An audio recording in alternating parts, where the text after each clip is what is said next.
Social Sessions is a forum for discussing social emotional wellness and safety issues in education.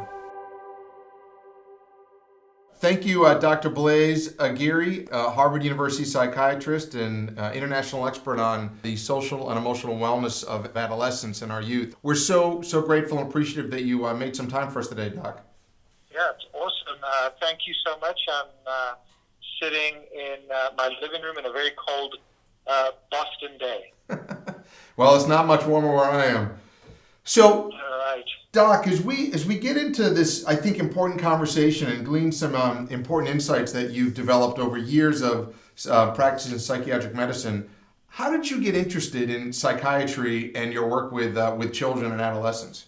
So I was actually interested in philosophy at the start, and because I loved thinking about the nature of the human mind and how people saw the world, the search for meaning and all of that sort of stuff. But one of the things that it got me thinking about was, do we actually all see the world in exactly the same ways?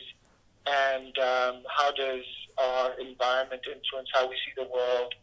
How does our biology, our development influence how we see the world? So I moved from philosophy to psychology, and then once I started thinking about these psychological questions, I also wondered about, well, what happens if there is a chemical upset in the brain, or if someone has head trauma, and how does that influence how you see the world? And then I realized that I was actually much more interested in medicine as it pertained to brain development and psychiatric symptoms. So I then decided to go into psychiatry. What happened then was that I saw that a lot of people, adults with depression and anxiety and other disorders, had been suffering for a very long time. And I wondered if there was a way to intervene at a much earlier stage in development, or certainly when we saw many of the conditions begin to manifest, so that as a person grew up, the time of suffering would have been much less than having to wait for adulthood. So I decided that in my own training, I would do child and adolescent psychiatry. I resonate with that idea of intervention and prevention early on. In the work I've done over the years in behavioral threat management in educational settings, one of the core concepts and principles of the work is intervening early and soon and quickly, so that things don't manifest into a crisis later on that could have been avoided. So I understand that, and it's interesting for me to hear that from a psychiatric perspective, which makes complete sense in what that looks like. So you've been working with adolescents primarily through Harvard at the McLean Hospital in Massachusetts, Belmont, if I'm correct. Yes, it's in Belmont.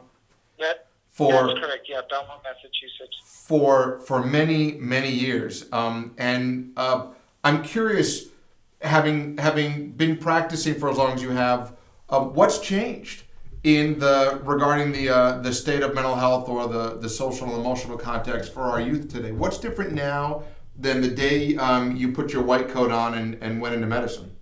Yeah, so quite a few things have changed.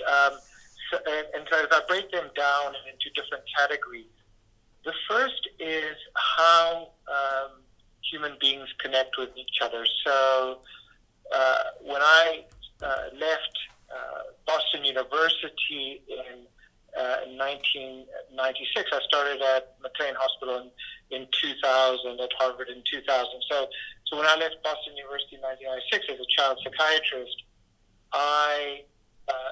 there was no social media. When people spoke to each other, there was face-to-face communication. Sometimes you speak to them by telephone. Fast forward to today, many of the communications I have with my patients are through social media or through texting. I don't have to see them anymore. I don't have to hear them anymore. And sometimes they don't even want to communicate that way. So one thing is that social media came along. The second thing is that with social media and with the evolution of the internet, people became far more educated about mental health conditions.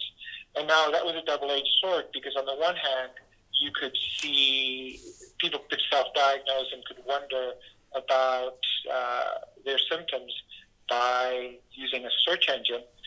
On the other hand, there's a lot of misinformation out there, and people often get mistaken or bad or erroneous information by looking things up online. So that's one thing. The other thing that happened is that there has been an explosion of different kinds of medications.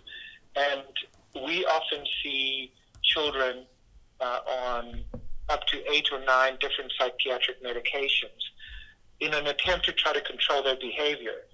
So the days of kids on many medications have increased. In recent times, the number of kids with more medications is far more evident than it was when I first started. So those are just two areas in which that have changed in the now 21 years since I finished my residency. So I think it's fascinating on a couple of connections that my mind's making. First of all, when we talk about school safety and community safety, we often talk about meeting our students and our community where they are. I recall as a new police officer, the best advice I got was, if you're going to be an effective public servant around public safety and policing, you have to meet the community where they are. You have to get out of your car, you have to go talk to people and engage them in conversation.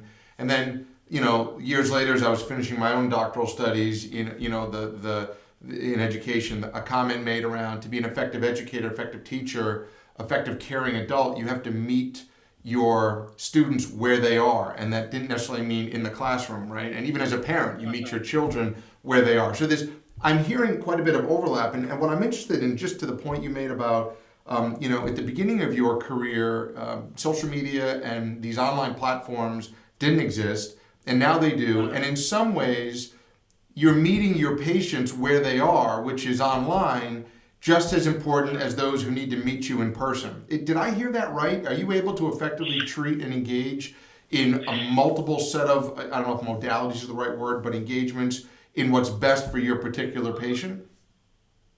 Well, so yes and no, and I'll tell you why that answer. The primary work, at least the primary work that I do, is face to face. I feel that the level of connection, and I think it is also true in the basis of neuropsychological studies of how human beings connect through face-to-face interactions, is the mainstay of what I do. There are, however, I also understand that human crises don't happen simply on the days when I'm, having a session. They can happen on a Saturday night or on a Monday morning before school or whatever it is, and that is part of our treatment. The way that we use it is that kids reach out in the moment of needing help, and I often tell them, hey, look at this thing that you have in your hand. It's called a phone, and there's a very interesting app on your phone, and it's called the phone app. Use it, but they often don't. What they do instead is they text you, or in Europe they WhatsApp you, and they'll say things like, I'm having a difficult time getting out of bed. I had a fight with my mom, and they'll text that information. And in simply insisting that they speak to you by phone or they come in to see you doesn't often work. This is the way that they're interacting. So engaging with them at that level in those moments of crisis, I think, is critical and helps them to get through that moment of crisis using this other technology that didn't exist. Because, 21 years ago, if someone was having a difficult time with their parent, they would have had to wait for the next session, or maybe they would have called the office line and left a message for you to get the next day. But this does allow for much more real-time intervention, which I think is one of the great benefits, although there's obviously some downsides as well. So it's interesting. The technology of today, while giving a platform for these digital conversations, something that we at Social Sentinel are obviously very concerned about for safety and security, being more traditionally the tool of connecting to the face-to-face, the opportunity for reaching out. And I agree. You know, 20, 30 years ago when I was a young police officer, the options in those crisis moments were often a trip to the hospital, the emergency room, or the community crisis team coming out. Do you think Exactly. the second thing you mentioned I thought was fascinating was medication? And so, I think science and medicine has evolved in many right ways and good ways, and they give us more tools for engaging treatment practices. Have we become, I don't know if the word is too dependent, but have we become too free in relying on these medications to take the place of interactions? And that's not a loaded question. It's just, I'm curious. I mean, where does that, where does the world of medication play out now as compared to 21 years ago? It seems to me that, especially for kids who are really struggling with a lot of distress, with a lot of suicidal thoughts, a lot of self-destructiveness, a lot of turning to drugs and alcohol for self-medication, that parents go in to see a mental health specialist, a psychiatrist, and say, my child's out of control. And because of the time allotted, for psychiatric evaluation, which is typically not that long in most mental health practices, and because parents want something to happen now, one of the things that happens is that many children don't get a complete assessment, and medications are prescribed. There are powerful sedators of the brain. And so what you have is a child who's maybe more sedated, more exhausted, less likely to behave in destructive ways. And so parents get a temporary relief. They feel better because of the medication. But all the medication does is it's sort of dampening the brain. It's sort of shutting it down. It's not teaching the adolescent anything about how to manage difficult moments. And, when we see kids who've had many medication trials or have come in on many medications, it's not a surprise to me that they're so under control, because the medications are preventing them from being able to think and act, etc. So now, that doesn't mean to say that there isn't a role for medication, like with everything else, with asthma, diabetes, rheumatoid arthritis. There is absolutely a role for medication, but even with asthma, diabetes, or rheumatoid arthritis, there are also things that you can do in your environment and your behavior to mitigate some of the risk, in terms of lifestyle choices.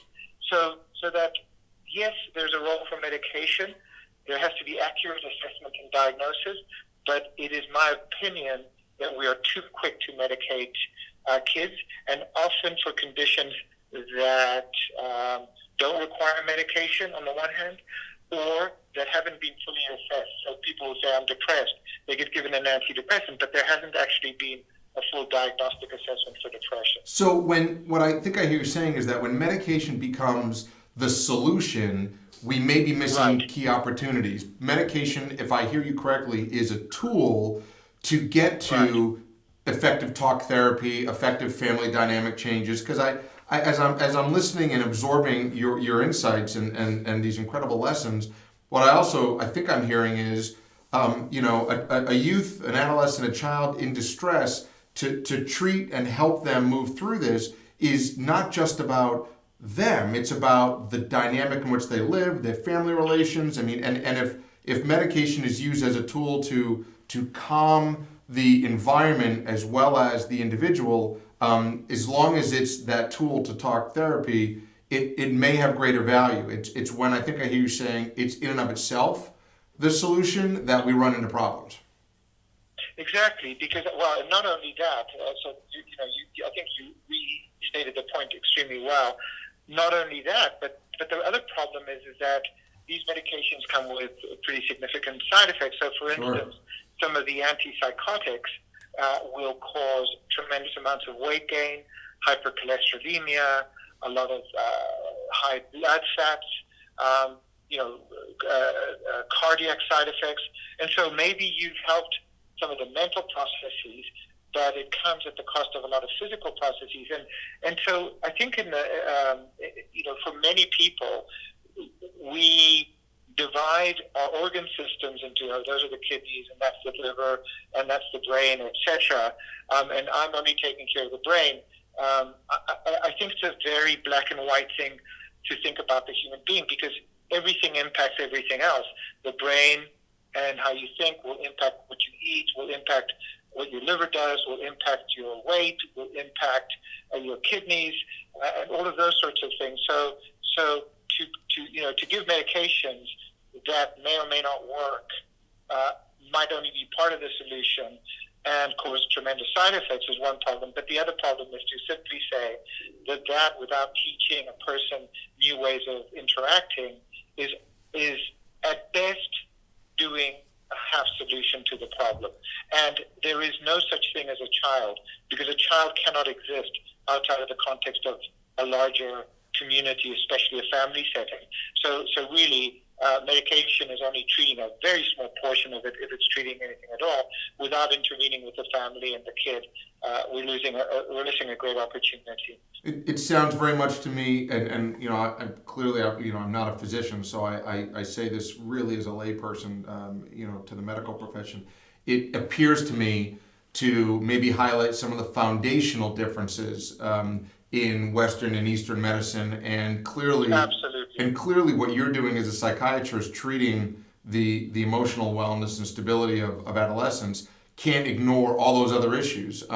So given that, and given what you've seen in this context, what are the most pressing issues or concerns you're seeing today in our adolescents? I mean, I'm sure it was different 20 years ago, or maybe it wasn't different 20 years ago. But what are you seeing today? Students, adolescents, children from all over the world come to see you at McLean, right. And what are you seeing for them? What's the issues? One of the terrible trends that we're seeing is that the level of suicidal behavior, suicidal attempts, self-injury, self-destructive behaviors is extremely high. And in fact, suicide rates in adolescent girls, for example, are at the highest rate ever. Suicides in the United States, we think about the tragedy of homicide, about 19,000 homicides a year, but there's 44,000 suicides a year in the United States, so it's more than twice the number, and I don't think receives the same kind of attention. In adolescents, suicide is the second leading cause of death.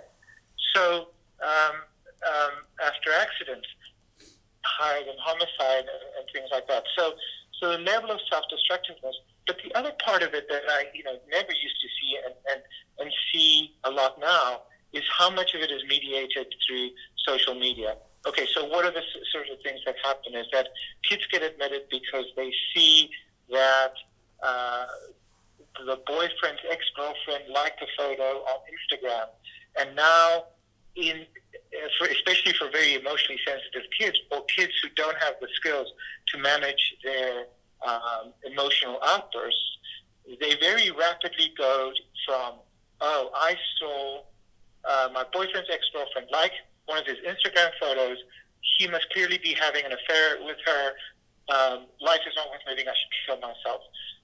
And we've had 3 kids admitted in recent months just because of an Instagram post. The other thing is it's how incredible social media influences many of these kids' experience of day-to-day life. So if they post something on Instagram and no one likes it, then they feel rejected. So even just liking or not liking something on social media can influence a lot of these young people's lives.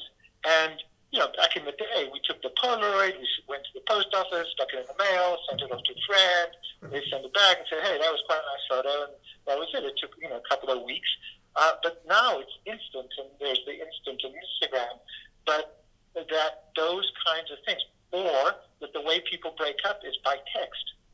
We're done, and things like that. And then the other thing is sort of the whole way of curating images.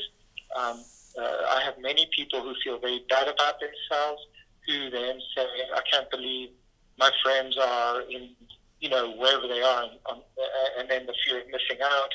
And then people use Photoshop to change how they look, and then people become jealous and those sorts of things. So that's something that I am seeing today in terms of not only fear of missing out, not only the instance of feeling rejected, but also cyberbullying. That a person who gets hold of an account or targets an account can suddenly get, thousands of people to weigh in on the worthiness of the person.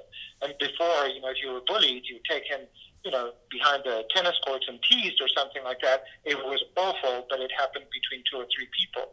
Now it's whole communities that can really impact that. And then also just things like videotaping of assaults, videotaping of sexual aggression, and those kinds of things. So those are just some things that are definitely new.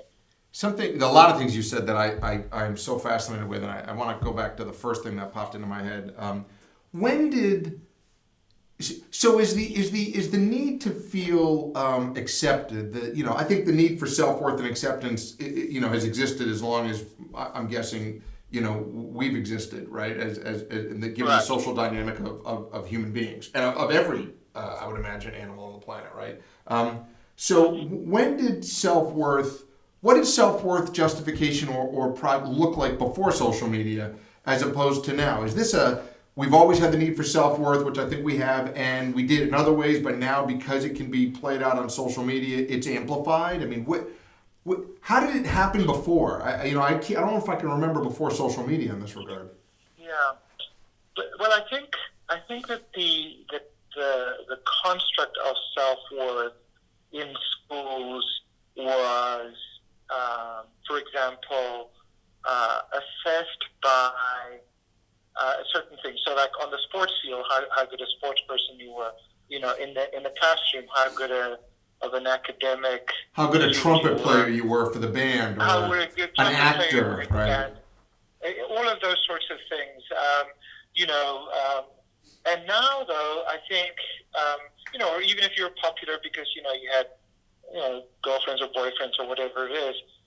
But I think that now it's the number of Instagram followers that you have. It's the number of likes that you have on a photo.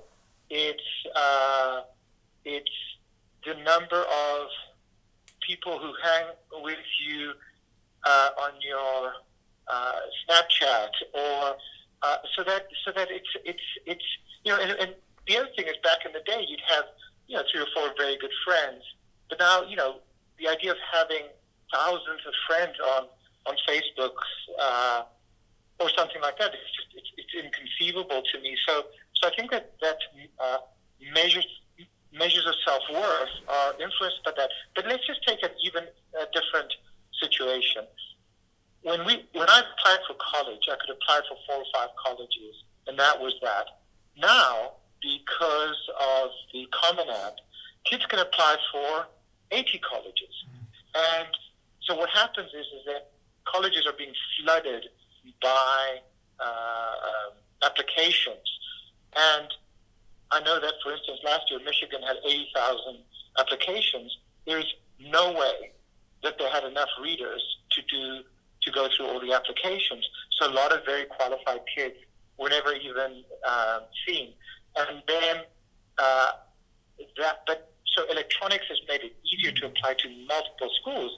It's also flooded schools with applications. And then kids are feeling rejected.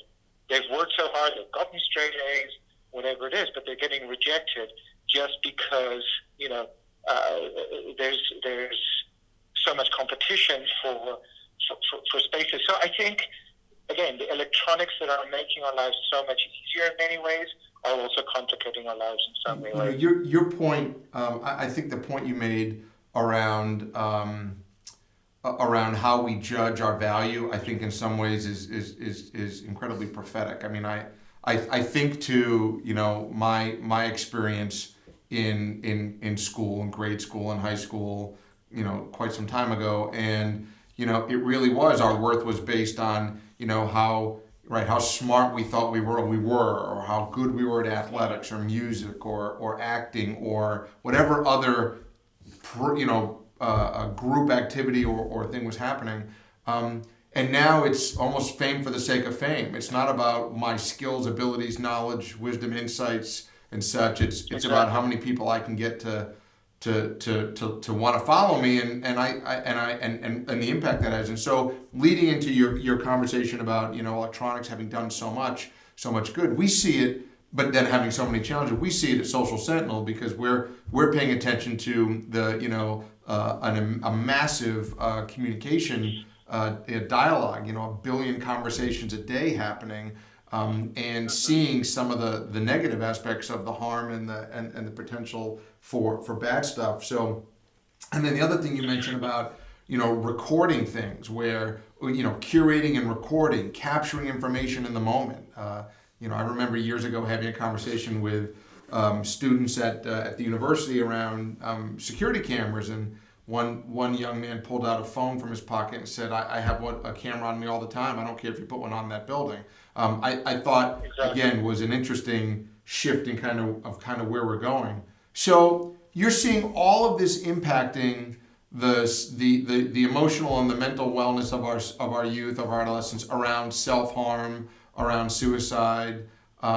What's been your reception when you work with or speak with school leaders? I know you travel the world, you travel the country. I met you at a conference of school superintendents where you're talking about this. How have school leaders embraced this message, and what have you been telling them? So it's an interesting question. I've actually had three different, so I suppose three broad categories of responses. One of the responses, and this, sadly, it tends to come from some of the more prestigious schools, quote unquote, the private schools, and that is that they do not want attention on the topic. So they try to move kids with mental illness out of the schools. They don't necessarily address in a public way when there's a lot of self-destructiveness or when there's been a school suicide. And so even if we have data that they're seeing in their health centers numbers of kids with, for example, self-injury going up,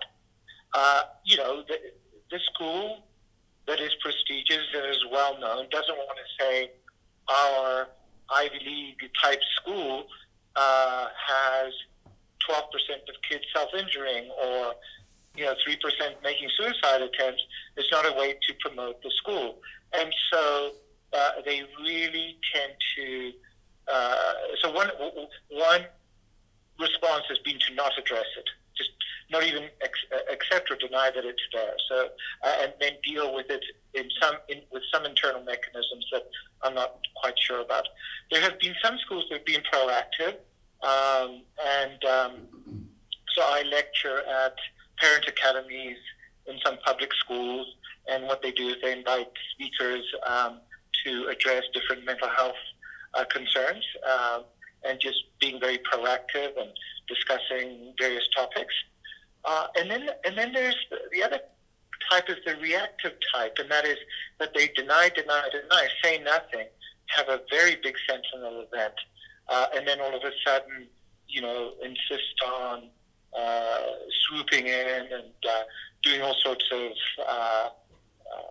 work in the moment, and then there tends to be a lot of attention in that moment, but then it seems to die off, and then goes back to business as usual. It's a reactive response and not a proactive response. It's the crisis. Exactly. It's what we started the conversation with. What got you into psychiatric medicine? This idea that you could intervene early enough it didn't escalate to crisis. And so I think what I hear you saying is that in some of the conversations you've had with school leaders around the challenges, the systems haven't been constructed to be preventative, proactive, and mitigating. They've all been reactive and kind of crisis oriented. Right. I think that there's some progressive schools that do Sure. see Yep. what's happening to kids in terms of stress, but I don't find it more enough. I think that the other element to it is that the tragedy is that the biggest mental health system for adolescents in the country is the school, because many students are on medications and receiving mental health services, and in the same way that in adults the biggest mental health system is the prison system, the schools are, and I think that many teachers, kind-hearted, well-meaning, well-intentioned, dedicated teachers, never went into schools to also be kind of therapeutic supports for their kids. We see that. We see the same thing with security. Superintendents who were English teachers or math teachers earlier in their career now have to understand access control, mass notification, social media threat assessment, monitoring. I mean, there's so many examples of the complexity of the educational system as society has evolved. So it parallels what you're saying nicely. You once said to me, or I once heard you say in a presentation, that we've never been more connected in our history than we are today, yet so isolated at the same time, given, I think, your comments on electronics and social media and where our youth and adolescents and we as people are communicating. I also have heard you talk with great optimism and enthusiasm about treatment, intervention, about being there to be part of helping. What keeps your drive going, and what's the message? I mean, we can talk about suicide and depression and self-harm being, such a prevalent issue, because it is, and it's an important conversation, needs to happen. And what's the positive, so that school leader isn't sitting back feeling completely overwhelmed, lack of resources, understaffed. What's the message of hope and kind of there is a pathway to helping with this problem? So here's where the hope is that as a species, and so as an animal, I suppose. I mean, we've survived for millions of years, and people were getting it right a long time ago. I mean, we didn't see those levels of disconnectedness and isolation years back, and that's because the distractions of today didn't exist yesterday. Now, obviously, we're not going to go back. If anything, we're going to get much more technologically advanced every day, so that we can't go back. But it takes a very, very simple approach earlier on in childhood to intervene. Now, so for example, I feel very saddened when I see 2-year-olds being able to play with iPads. Not, and parents are often, oh wow, look at my kid, they're so bright. And they are bright, and they're able to manipulate things on screens, but it's coming at tremendous cost, and the cost is normal human connection. Now, we have legislation for all kinds of things. When people can buy drugs and alcohol, or cigarettes and alcohol, when people can buy guns, when people can drive. One thing would be to just say, that these products are not helpful for children under a certain age. And that in schools particularly, that we limit technology use to maybe doing homework or the classroom as a way of education, but that we never ever use it in place of a human teacher who can connect directly with students. That introducing the concept of collaborative problem solving much earlier on, having kids working together on projects, interacting with each other, teaching kids the skills of emotion regulation, distress tolerance, interpersonal effectiveness, paying attention to their emotions early on are skills that they will take with them for the rest of their lives. But I think that by insisting on academic excellence, we're leading to emotional poverty. And so the hope that I see is when I see very troubled kids using basic skills of behaviorism to get so much better, I think what would happen if we could use those technologies in less sick populations and much earlier on through repeated practice? I see tremendous hope in that, and I think it will override the ill effects of the social media or social anti-media or anti-social media disconnectedness.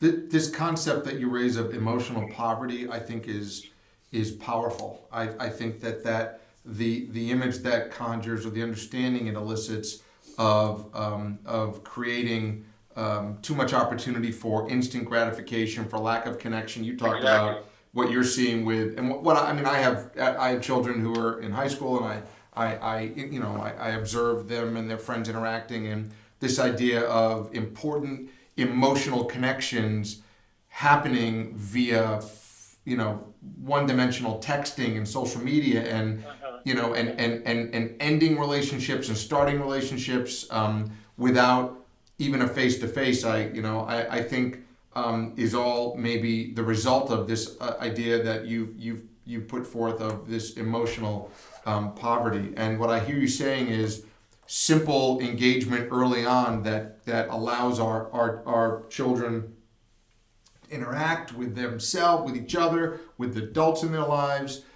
is a part of staving off some of the challenges and the issues that you're seeing every day walk through your doors at the hospital and the clinic. Yeah, I mean, I think, look, the brain learns through repetition.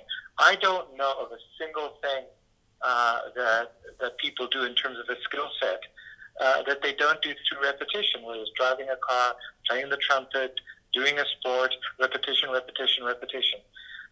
It's much harder to learn something later on in life than it is earlier on in life, and that's because of brain neuroplasticity. Learning takes hold much quicker when people are young. So, that's why people have a harder time learning a language when they're adults than when they're children.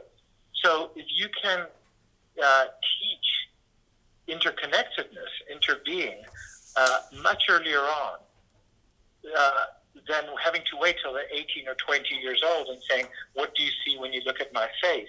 But if you can have those kinds of connections, which is what used to happen for thousands of years of human evolution, is that this is the way that people connected. And so we saw lower levels of distress and dysregulation and upsetness because they could read each other, they understood each other, they were able to be curious about each other's experience.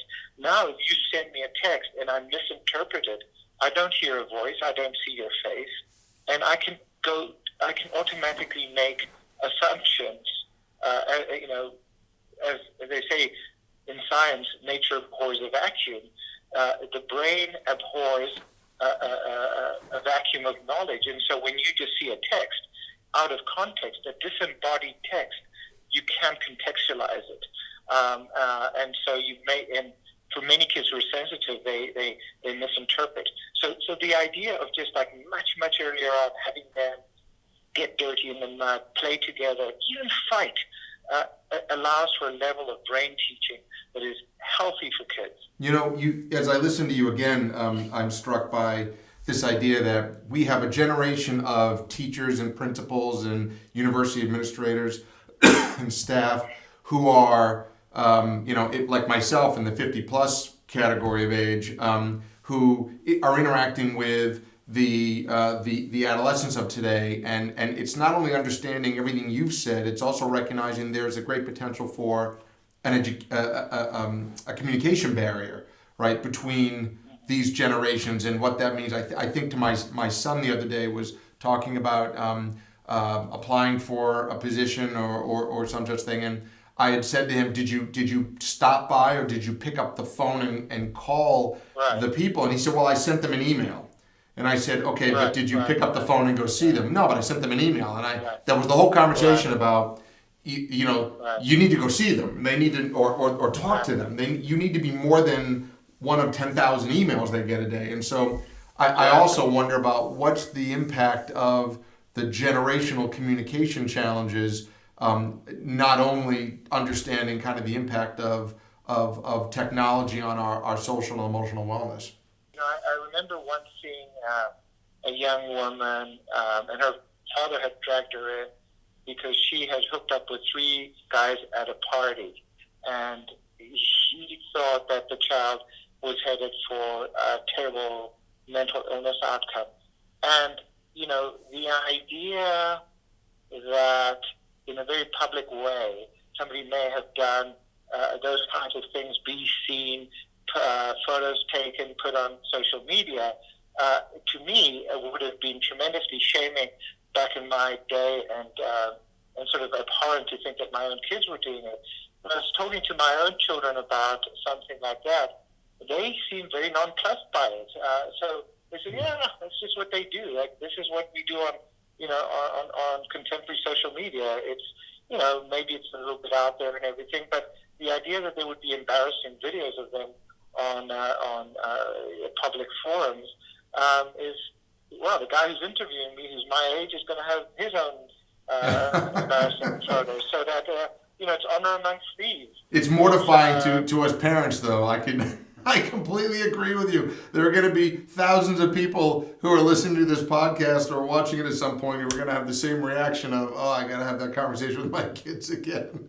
That's so funny. Well, yeah. So I think that the other thing is that we're judging it from our point of view, and I don't want to get into judging the specific behaviors. Bother me less because I just nothing surprises me anymore when high-level politicians and social media rulers can take pictures of their private and intimate parts and send them all over the internet to different people and everything. Okay, I mean, it's not my thing, but these are the sorts of things that people do. The behaviors are less worrisome in and of themselves than the manifestation of whatever the behavior is as a consequence of difficulties in regulating human connection, regulating emotions, and despair that comes along with that. So I think it's symptomatic, but in and of themselves, any specific behavior, you have to be careful not to judge it necessarily through 30-year-old wisdom. I think it's so well said. I've taken so much from the conversation today, Dr. Aguirre, and I think that what I've heard from you is the solution to many of the problems that you may be seeing all comes back to a human connection. We often talk about in our schools that the best dose of medicine for whatever might be going on in one of our students' lives is a real, genuine connection to an adult in the school who cares for them and is there for them. And what I hear you saying is that today's technology has given us some of an opportunity to lose sight of some of that connection or to do it in a way that might not be as healthy. There are a lot of upsides to the technology we deal with today, and clearly we all agree to that. And at the same time, there is a downside. And like you, we at Social Sentinels see, because of what we search for and what we're able to share with schools, districts, universities, colleges, are those signals of harm, those leaks, so to speak, from young adults who are crying out for help. And so what I get the sense is that that's who's walking through your door, that's who you're trying to help, and I think that it's such important work you're doing. Before we wrap up, I mean, I've by the way, I've taken so many notes that I feel like I need to enroll in a class you're teaching and maybe come back for more. Is there anything about our youth and their development that we haven't talked about that you think it's important for school administrators and stakeholders who are listening to this podcast or watching this video podcast to know? Yeah. So one of the things that I think is that I truly don't know, or I haven't met. I'm not saying that they don't exist, but I just don't know of many children who wake up in the morning and think to themselves, my life is perfect. I'm going to go to school and I'm going to screw things up today. I'm going to make life difficult for my teachers. I'm going to be the class clown. I'm going to go to detention. And so I think that one of the things that happens is that when we see children behaving in ways that we don't like in the classroom, we often ask the question, what the hell is wrong with that kid? We rarely ask the question, what happened to that child? And I think that if we can imagine that for most children, our own children, our neighbors' children, our community's children, most kids want to do the right thing. So that when we see difficult behaviors, it's often because something has happened or because they don't have the ability to manage life in a different way. And I just think that from that perspective, it's a more compassionate way of seeing it. Now, that doesn't mean that it's acceptable to have disruptive kids in a big classroom, but rather than simply punishing them for an inability to control themselves or with lack of curiosity about what's happened, we automatically then stigmatize kids. We think of them as bad, and that's a message that they, whether it's said out loud or implicitly, they begin to believe, and then they start behaving in more difficult ways. Now, of course, there are one or two kids who maybe do intend to cause harm, but I think it's a tiny fraction, it's a tiny minority.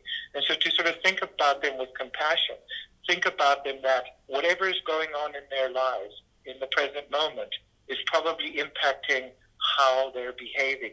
And being curious about that is more important than judging the behavior. I like the message of compassion and empathy. I think it's deeply meaningful. My own life, thinking about that in relation to the work we do and internally, it seems to be a central theme as of late. So it's meaningful to hear that coming from you because, again, what I hear you saying is before we point a finger and say what's wrong with such and such, it's what happened to them, how are we supporting them, what is it about our environment that is helping or hurting them, and I think that message and that information is important, and not blaming information, not what did I do to cause this, but how can I impact that person's life in a way that helps them given what they've been through and what they're doing. Well, this is exactly right. I mean, if you think about, if you have a disagreement with someone, you then say, blah, blah, blah, and they respond in a way that you don't like. As a general rule, we all tend to feel that our position is justified, and we're indignant when the other person doesn't agree with us. And then we start to think about the other person as a bad person or untrustworthy or whatever it is. But they're thinking exactly the same thing because they're coming at it from their point of view, given their neurobiology, given their experiences. It's a little bit like when you're in traffic. You turn around and you say, I can't believe it, there's so much traffic. But you never say, I am traffic. Because you too are traffic. And the guy next to you is also thinking, oh my God, there's all this traffic. So you're part of that. So I think that this is the interaction of these things that we are all bringing. We're all bringing that of us to what this transaction is, and sort of simply pointing the finger loses an opportunity to include our own contribution to what's going on. The upside of that is that if we bring some contribution to some conflict, we're also part of the solution, because then we can bring part of the solution through us. It's not just on the other person. Makes me, I have to pull in a reference that only a handful of people listening to this might get, but it's it all goes back to the Burt Bacharach song. All we need is a little love. Like what the world needs now is a little love, right? A little compassion. It makes good sense, and I think that level of introspection is important at the individual connection. Like I'd like to know that every teacher and every coach and every adult that my children interact with in their school asks that question or those questions. I'd like to know that every administrator and leader can find a little bit of mindfulness to be tied to them. And that's another thing that I've heard you speak about quite eloquently, as I say the word eloquently and I don't get it out right. This idea of mindfulness. I've heard you lecture on that. I've heard you speak to this. What is that for our listeners? When you talk about that in the school setting and interacting with our youth and even how you treat the young people that come through your door, it goes back to some of the technology discussion, but can you just expound a bit more on that? Sure. When I had first heard about mindfulness, I was thinking about, Tibetan monks up in the mountains and everything.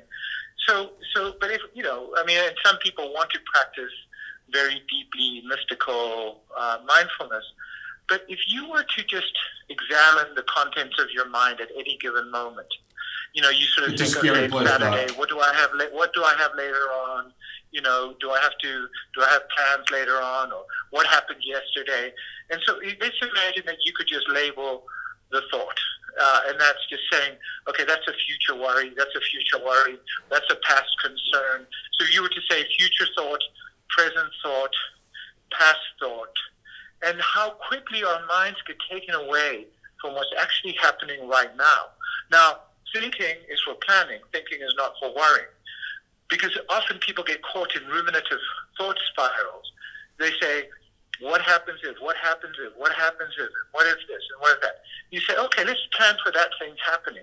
So you can plan for something, but then that rumination, but then you can say, we can get taken so much out of the present moment that all we do is spend worrying about a future that doesn't exist and a past that is no longer there. So by being present, at least you have a fighting chance of dealing with the present moment reality. So it's this idea of just like training the mind to focus on the present, not to worry about the past or get into ruminative worry thought spirals about the future. So it's sort of a training in how you focus your attention. And, and actually it's interesting, a lot of great sports teams are now introducing mindfulness as part of their curriculum, and they'll often say, look, it doesn't matter how many points we're down. All you have is the present moment. Do the best you can in the present moment. And many, when you hear people being interviewed, is how did you guys do what you did? It says, I was just in the present moment. It's not thinking about the final outcome. It's just, I can do the best I can right now. So it's sort of teaching that rather than getting into religion, because it can often, people might feel offended by discussing mindfulness from a religious saying, well, that's not my tradition.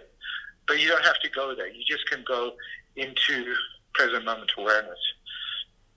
It gets me thinking about conversations I've had with friends, personal friends who are therapists, and they talk about that school of therapy, which I only make the analogy of given your background in psychiatry, obviously, but that in the conversation in the room, in the moment, in that talk therapy is the one that in some schools of thought means the most. And what I hear you saying is being present and dealing with what you can control in the moment and how it can influence you likely has the greatest impact on what will happen on the back end. And I think that's again another important message. Exactly, because you're dealing with reality as it is. Whether you like it or you don't like it, reality is still as it is. It's nice when reality is as it is and you like it, but not liking it isn't going to change it. Important. So what I take away from this conversation, in part, if I can sum it up, is our youth are deeply affected by the technology in their lives and the ability to communicate instantly and quickly, and where their self-worth is measured. and that the antidote to some of the downsides, because there are certainly upsides to the technology in our world, but the downsides clearly are prevalent, and the solution to some of that downside is be present, be mindful, be in the moment, be connected, help our youth know that there's somebody out there who cares for them, and help them have a meaningful human interaction before they rely on the technology interaction. And what I hear you saying is that all these things together may help make today's youth a bit more resilient to some of the challenges they're facing around their social and emotional wellness. And I think it's a powerful message. Exactly, and that also because parents themselves are often overwhelmed, that taking a little bit aside, taking some time aside at school, making it part of the curriculum, is one of the ways that kids as a collective can get the benefit of these ideas. Because I think, you try to say to your own children, hey, listen, let's go practice some mindfulness, and they think, well, none of my other friends are doing it. But if you're doing it in schools as part of a curriculum, then that's just the expectation.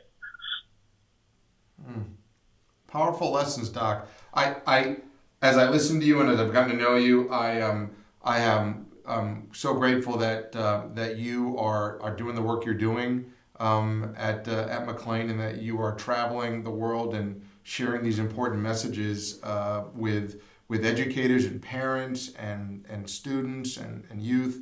And I know that we're all better given the insights you've been able to share. So I want to just thank you so much for taking time out of your day for us and sharing your wisdom and insights. And I'm looking forward to continuing our connection.